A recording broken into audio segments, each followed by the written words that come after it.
Let's talk about sexual poetry and social protest. That's the title that I gave to the first sermon in this Swipe White series that we're doing at Commons right now. We're talking about sexuality. We're talking about how, as human beings, we really engage our sexuality as full persons with minds and bodies and souls. What does it mean for us to be fully integrated when we think about our sexuality? And we do that in healthy ways. But one of the things that we've been doing in this series is looking at this famous poem called the Song of Solomon.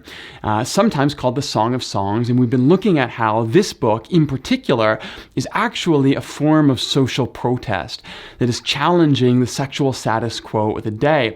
And that's been in the sermons, but I wanted to put together a little of a primer, pull out some of those ideas from the series and talk about them here on YouTube if you're interested in it. So let's look at where this idea comes from, that the Song of Songs is social protest. And the first thing is to understand that this book sometimes gets referred to by two different titles, the Song of Solomon and then the Song of Songs.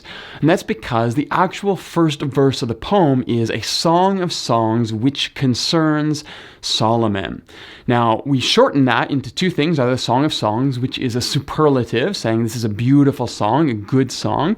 There's actually Jewish commentary in the Talmud that says this is the best of the Hebrew songs, or Song of Solomon because it concerns Solomon. What this doesn't mean is that Solomon wrote this book. That's probably the one thing it absolutely does not mean. It was not written by Solomon. You may have heard that before. Probably not true. It can mean a couple of other things, though. It could mean that this was a poem written in tribute to Solomon. So a court poet or someone who wanted to gift the king with a poem wrote this and gave it to Solomon in tribute to Solomon to honor Solomon. That may be true. That's a reading that goes back a long ways. But one of the most interesting ways of reading this opening line actually goes way back into an early Jewish thought. But it's the idea that this poem is actually an indictment of Solomon. You see, when you read the Song of Solomon, what you see is this incredibly beautiful poem about raw sexuality expressed in mutuality and love, and that seems to be entirely the opposite of everything that we know about Solomon's sexuality. Solomon, of course, very famous for his wisdom, but also pretty famous for some of his folly, because we are told in the books of the Kings that he had 700 wives and 300 concubines. Now, wealthy men in that day, particularly the king, could basically marry whoever they want, and Solomon obviously did that. But there would also be women that he couldn't marry, maybe for religious reasons, social reasons, political reasons. And these women would be brought into his courts as concubines.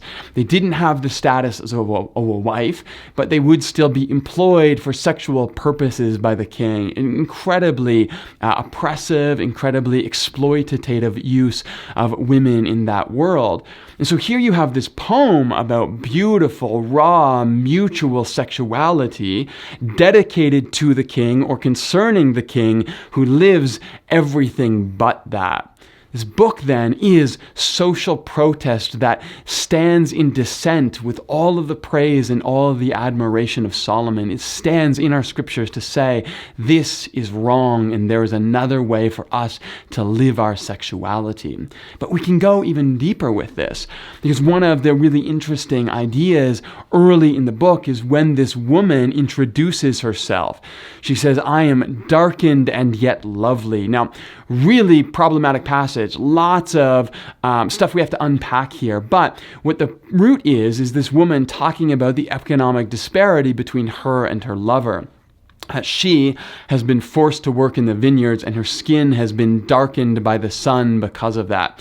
She's not talking about racial categories here. Remember, everyone in this book is brown. They're not white. So there is no distinction here between being dark and light in terms of white or black or white and brown. These are all people from the same ethnic group, but some of them, their skin has been weathered, has been darkened by working in the fields because they are poor. Others have been inside, living off of the wealth generated by those who are out working really hard. This woman comes from that social group.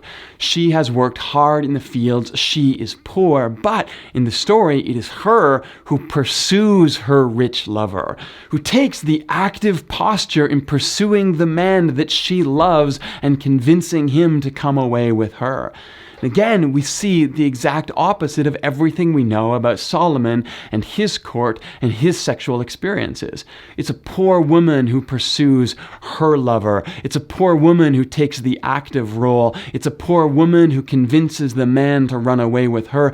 Everything that is the opposite of Solomon, who brings probably poor foreign women into his court to be used for his sexual purposes and still not given the status of wives in the court.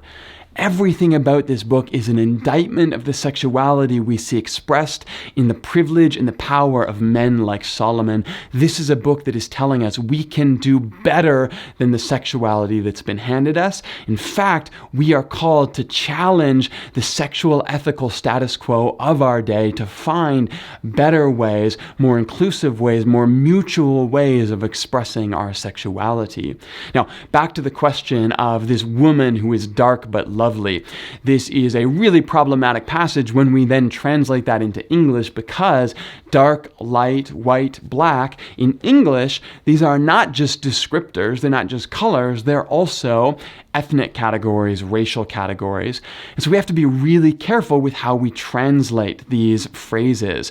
Eugene Peterson in The Message goes with the translation, "I am weathered but lovely." And in that, he's trying to get back to this idea of the economic disparity and get away from the racial category. But Loris Wilkins Lawrence, who is a black woman, who is a biblical scholar, argues that really probably the best way to translate this is the way that the NRSV does, which is, "I am black and beautiful," for a couple reasons. First, because we can't get away from the racial categories in our English language, so we should embrace them in our translation, but also because that vav in Hebrew, that conjunction there in the phrase, can be and or it can be but.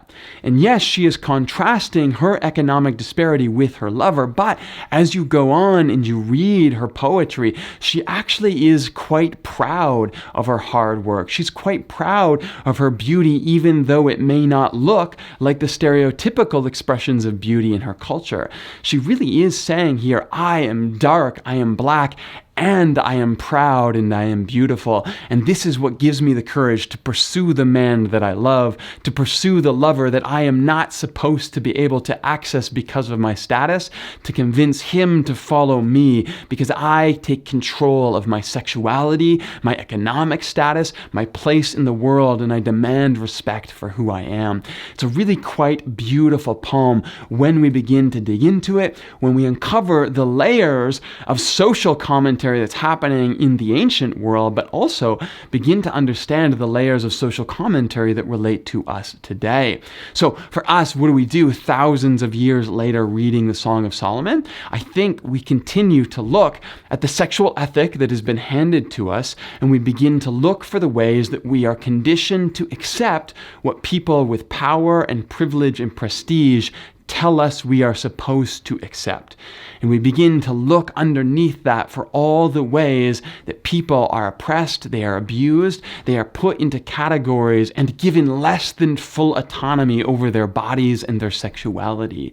And we begin to work to uncover more just, more ethical, more true ways of embracing our sexuality as human beings. Ways that understand that we should not be ashamed of our bodies. We should not be ashamed of the categories people have placed on us. We should not be ashamed of our sexual desire, but we should find ways to express that, not in ways that please the power and the privilege that surrounds us, but in ways that create real mutuality within our sexual relationships. In this way, we honor each other as human beings. We honor ourselves as full humans with brains and bodies and souls, and we move towards the sexuality that the biblical story is inviting us step by step, small movement by small movement, to embrace and embody in our lives. Might your sexuality begin to honor who you are as a person, and in that may it glorify the God who created you exactly as you are.